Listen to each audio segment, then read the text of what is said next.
My name is Aleksy Kwiatkowski and I'm an 1851 Industrial Fellow, working with my industrial sponsor and studying at the University of Oxford. I'm a computational chemist, and most broadly what I'm trying to research is how we can use computers to predict whether or not a chemical reaction will happen. We're interested in ring-forming reactions, so going from a string to a ring, so a linear molecule to a circle. And it just so happens that these big circles are particularly good drugs. It's been found that they can bind to proteins that we previously thought were undruggable.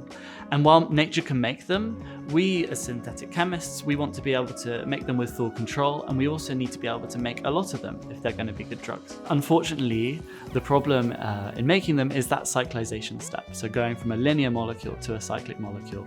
You've put a lot of time and effort in, and you get to that string and it doesn't close anymore. Or you make it and then you test it and it doesn't work, or it's not soluble enough, it doesn't get to where it's meant to be. And so this computational approach addresses that key bottleneck, allowing us to make sure that we're aiming towards strings which will form rings. So drug discovery is a long and costly process, but the development of tools like ours and the use of computation generally has the potential to transform how we access therapeutic molecules and enable us to get them onto market a lot faster. And the kind of therapeutic areas where this is seeming to be most important are in anti-cancer treatments and also in antibiotics.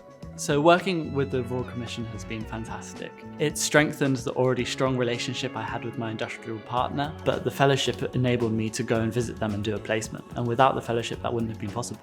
So while I'm a computational researcher, I still see myself as a synthetic chemist and really want to work out how we can best make molecules. And while I was working in a lab, I could really see how computation has the power to transform chemistry into more of a data science, taking both the successes and failures and then using them to build models to accelerate how we do chemistry in the lab and modernize the field. So I hope our work will not only help solve the cyclization challenge, but more broadly will show the power of targeted computational approaches in synthetic chemistry.